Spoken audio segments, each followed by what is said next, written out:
Leave the baby home or don't come, my mom texted. A few minutes later, my dad followed up, we just want a peaceful dinner. I replied with one word, understood. That night, I stayed home. And so did the $6,800 tuition payment I'd been quietly covering for them. By 11 a.m. the next morning, I had 22 missed calls and one message that said, call me, now. My name is Rachel. I'm 32. And I need to talk about something that happened last month that completely shifted the way I see my parents. Honestly, I still go back and forth about whether I handled it the right way. It all started with that text. Short and simple, leave the baby home or don't come. That was my mom. 10 minutes later, my dad added, we just want a peaceful dinner. I just stared at my phone, reading it over and over like maybe I'd misunderstood. They were talking about my 6-month-old daughter. Emma, my child. They wanted me at my brother Josh's engagement dinner, but Emma wasn't invited because, and this is their exact wording, babies cry and ruin the ambience. The ambience. At a family dinner. Tell me honestly, did they really have the right to ask that? No one really prepares you for this part of becoming a parent. It has a way of showing you exactly who people are. From the beginning, my parents were never excited about my pregnancy. I wasn't married. My ex, Daniel, walked away when I was 4 months along. And I still remember my mom looking at me and saying, well, this complicates things, doesn't it? Like Emma was an inconvenience. Like she was a problem to manage. What they didn't seem to think about was what I'd been doing for them behind the scenes. My parents aren't rich. My dad's a retired electrician. My mom worked at a bank for 30 years. And my younger brother Josh, golden child Josh, decided 3 years ago that he wanted to go back to school to become a nurse. The only problem, he drained his savings on a business idea that didn't work out. And he had no way to pay for school. So, guess who stepped in? I was doing well at the time, working as a medical sales rep. The money was steady, and I knew Josh didn't have many options, so I told him I'd cover his tuition. Not a loan, not something he had to pay back. A gift. Over 3 years, I sent $6,800 straight to his nursing program. Josh knew where the money was coming from. I knew, but my parents, they thought he'd qualified for grants. Josh had asked me not to tell them. He said he was embarrassed. I respected that. It wasn't about recognition for me. At least, it wasn't until that text. Leave the baby home or don't come. I replied, understood. And I stayed home. Emma and I had a really nice night. I made pasta. She managed to smear peas all over her cheeks and into her hair. We sang Disney songs during bath time. It was simple and sweet and calm. Honestly, it felt perfect. But I also did something else that night. I logged into my bank account and stopped the automatic $285 monthly transfer to Josh's program. It was his last semester. He had 4 months left. I didn't announce it. I didn't explain it. I just turned it off. The dinner was on Friday. By Saturday morning, nothing, no messages, no calls. I figured they were busy enjoying their peaceful celebration, free from the sound of my baby ruining the ambience. Then Monday came. At 10:47 a.m., my phone rang. I declined it. Mom called again. Declined, Dad, declined. Josh's fiancée, Melissa, declined. By 11:00 a.m., I had 22 missed calls. Then my mom texted, call me. Now, I was sitting on the couch, feeding Emma her bottle when I read it. I just stared at the screen. You know those moments when you can feel that whatever you do next is going to shift something permanently? I didn't call. Instead, I texted back, I'm with Emma. What's up?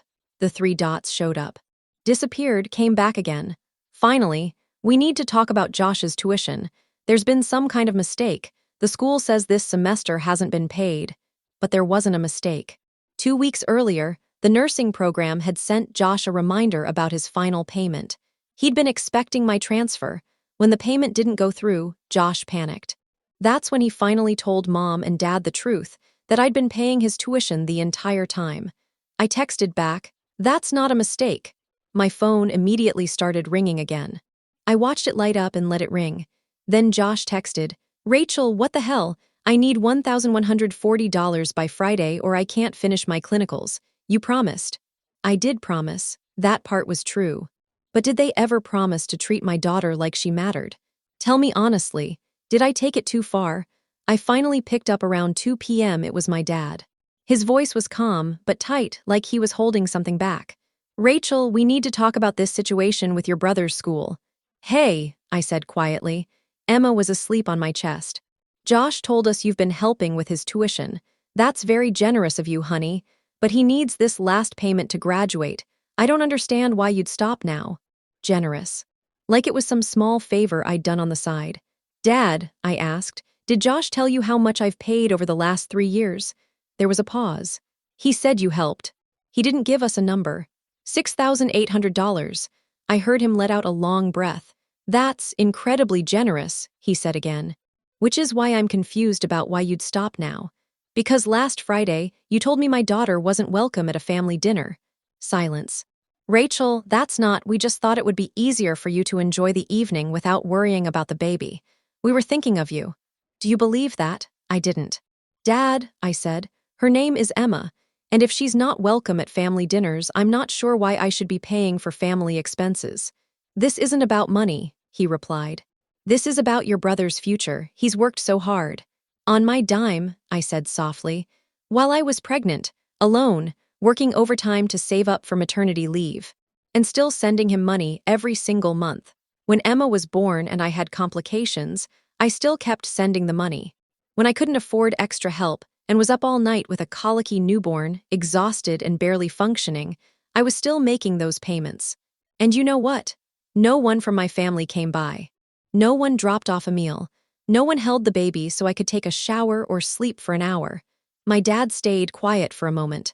Then he said, your mother and I didn't want to intrude.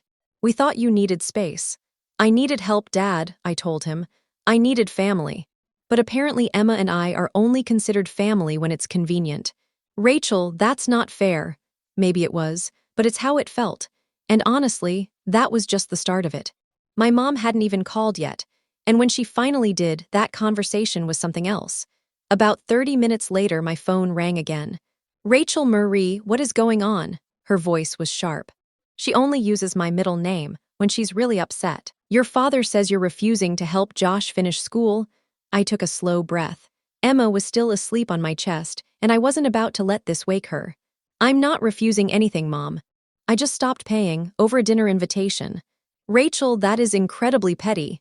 Petty. That word hit hard. I could feel my jaw tight. You told me to leave my baby at home or not come, I said. That's not an invitation, that's a condition.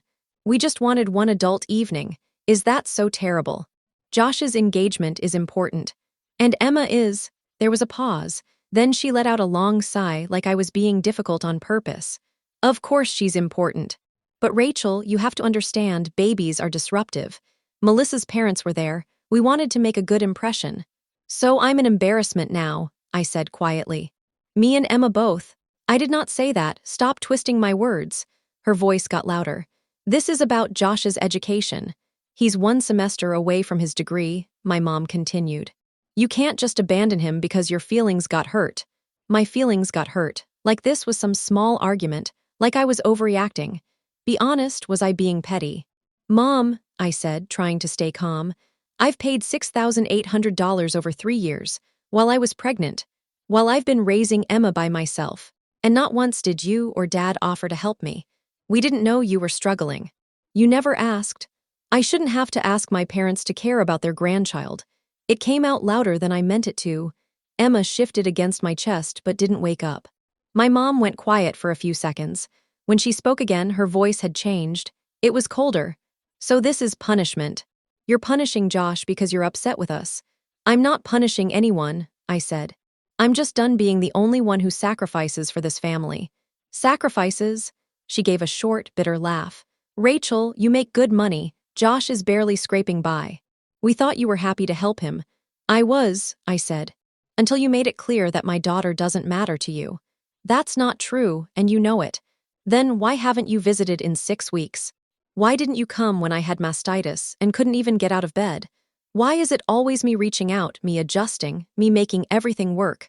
She didn't answer right away. Then she said, this isn't about us. This is about Josh. He's your brother, Rachel.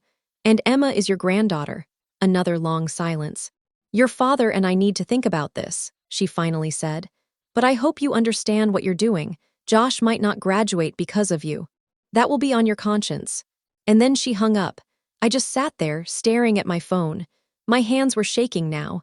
Emma opened her eyes and looked up at me with those big brown eyes. Completely trusting. Completely innocent in all of it. Was my mom right? Was this really all on me? That evening, Josh called. I almost let it go to voicemail. But I figured at least he deserved a conversation. Rachel, he started, his voice tight. I don't know what's going on between you and mom and dad, but I need that tuition money. I graduate in December. I already have a job lined up at County General. Please don't do this. Josh, I asked, when's the last time you checked in on me? What? When's the last time you called to see how I was doing, or how Emma was doing? He went quiet. I don't know, Rachel. I've been drowning in clinicals and studying. I barely have time to breathe. I've been drowning too, I said. In diapers, in sleepless nights, in trying to do this alone. And I still found time to send you money every single month. I know, and I'm grateful. Are you, or did you just expect it? That's not fair, he shot back, his voice rising. You offered to help me, I didn't force you. You're right, I said. I did offer, and I kept that promise for 3 years. But last Friday, Mom and Dad made it very clear where Emma and I stand in this family. So now I'm making some adjustments. This is insane, he said. You're going to ruin my life over a stupid dinner. A stupid dinner, I repeated. Josh, has it ever crossed your mind that maybe I needed help too? That having a baby on my own, while working full-time isn't easy. That maybe I could have used some of that $6,800 for childcare or medical bills. Then why did you offer if you couldn't afford it? That one hit. Because he wasn't completely wrong. I had offered. I'd even insisted. I could afford it, I said quietly. I thought family shows up for each other both ways. He let out a long sigh. Look, I get that you're upset. But taking it out on me isn't the solution. I didn't tell Mom and Dad to say those things about Emma. No, but he didn't defend her either. You were there, I said. At that dinner. Having a great time without us. What was I supposed to do? Josh shot back. Start a fight at my own engagement party? Maybe not, I said, but you could have called me after. You could have said something. There was a pause. I need to go, I told him. Emma needs to eat. Rachel, wait, the payment's due Friday, please, I'm begging you. I closed my eyes. I'll think about it. And I hung up before he could say anything else. That night, I barely slept. I just kept replaying everything over and over. Maybe I was being petty. Maybe I was letting my hurt feelings mess up Josh's future. But then I looked at Emma sleeping in her crib and thought, doesn't she deserve a family that sees her as important too? The next morning, something happened that I never saw coming. Something that changed the whole direction of this. And trust me, you're not going to guess who called. Tuesday morning at 7:00 a.m., my phone rang. Unknown number, I almost ignored it. But Emma was already awake in her crib, babbling to herself, so I answered. Hello, Rachel. This is Diane, I blinked. Diane, Melissa's mother. I'd met her twice, that was it. Oh, hi. I hope I'm not calling too early, she said. Melissa gave me your number. We need to talk about what happened at the dinner. My stomach dropped. Great. Now the future in-laws were involved. Look, I started, if this is about Josh's tuition, it's not, she said gently. Then added, well, not exactly. She paused. Rachel, I was at that dinner. I heard what your mother said about Emma. I froze. Okay. It was completely out of line, she said, her voice steady. I have 4 grandchildren. If anyone told my daughter to leave her baby at home for a family dinner, I would have walked out. I sat up straighter. And for the record, she continued, I told your mother exactly that after you didn't show. Wait, what? Yes, she said. I told her. Diane told me she had defended me at the dinner. She said blaming postpartum hormones was nonsense and that what my mom said about Emma was wrong. She also told me Melissa had just found out Josh never told anyone I was paying his tuition and that he didn't even defend Emma. Melissa was furious. The next day, my dad came over. He apologized for not being there for me after Emma was born, but still asked if I could pay Josh's final tuition. I said no. I told him I have a daughter now and she comes first. He left disappointed. Then Melissa called and asked to meet. She told me Josh had been lying. He didn't owe $1,140, he only owed $340. He planned to keep the extra $800 for the wedding. When she confronted him, he said, Rachel can afford it. Melissa ended the engagement. I went home feeling sick. My own brother had tried to use me.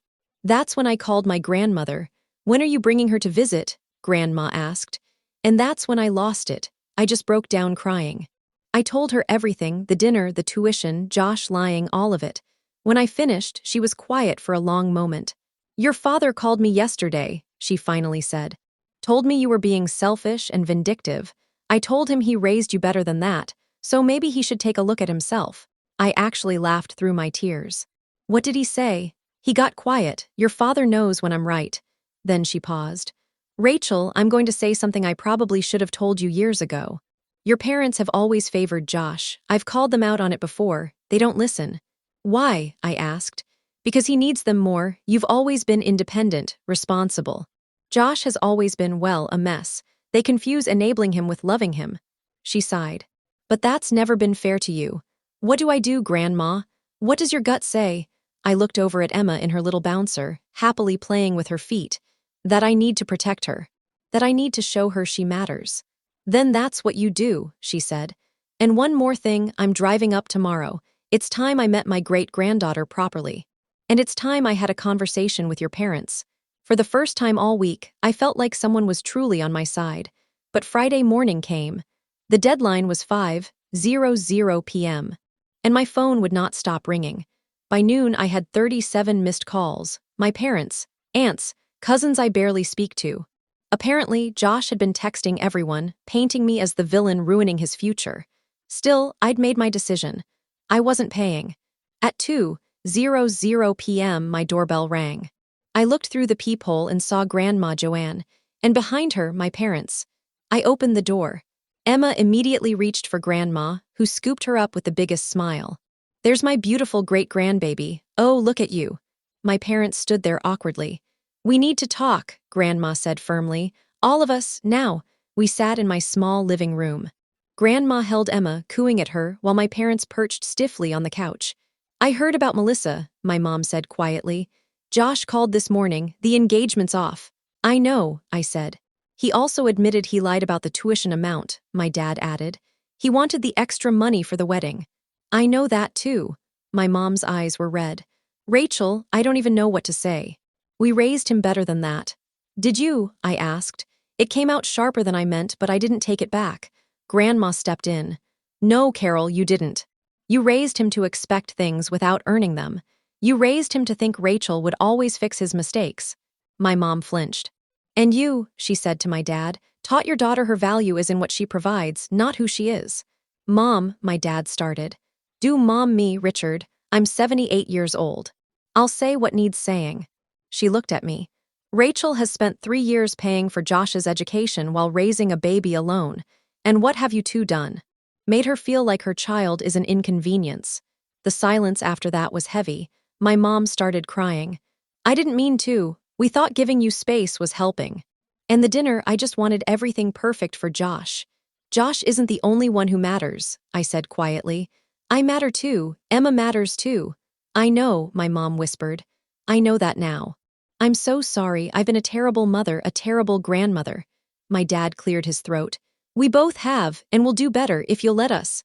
At 4:30 p.m., my phone rang. It was Josh. I put him on speaker. "Rachel," he said, his voice breaking. "I know I messed up. I lied. Melissa left. Mom and Dad are furious. I deserve it." I stayed quiet. "I don't expect you to pay. I don't expect forgiveness. I just need you to know I'm sorry. For using you, for not appreciating what you did, for not standing up for Emma." He took a shaky breath. "You're the best sister anyone could ask for. I've been the worst brother." Then he said, "I'll pay you back, all of it, even if it takes years." I glanced at the clock. 4:35 p.m. "What's the real amount you owe?" I asked. $340, but Rachel, you don't have to. Check your account in 10 minutes, I said and hung up. I opened my banking app and transferred $340 to the nursing program. Not for Josh, for me, because I wanted to finish what I started on my terms. My mom started crying again. "Thank you, Rachel." "I didn't do it for you," I said gently. "I did it because I keep my word, but things are different now." "We understand," my dad said. "And we'll prove we can do better." Grandma smiled. "That's my girl." Over the next few weeks, things slowly shifted. My parents started coming over twice a week. My mom brought meals. My dad fixed things around the apartment. They weren't perfect, but they were trying. Josh graduated in December. He's working at County General now. He's been sending me $100 a month, just like he promised. He also started therapy. Melissa made that a condition for even talking again. They're taking it slow. Last Sunday, we had dinner at my parents' house. This time, Emma was the guest of honor. We're celebrating 6 months of the most beautiful granddaughter in the world, my mom said when she invited me. I cried when she said that. Dinner was chaotic. Emma threw sweet potatoes everywhere. She cried when Josh tried to hold her. The ambience was definitely ruined, and it was perfect. Before I left, my dad pulled me aside. I'm proud of you, Rachel, for standing up for yourself. And for Emma, I should have said that a long time ago. Thanks, Dad, he hugged me. And for the first time in a while, it felt like maybe we were finally becoming the family we should have been all along. So that's my story. Was I right to stop paying? Was I too harsh? I still don't have a perfect answer. But I do know this: Emma will grow up knowing she matters, that she's valued. That family means showing up, not just when it's easy, but when it's hard. And if you've listened this far, thank you.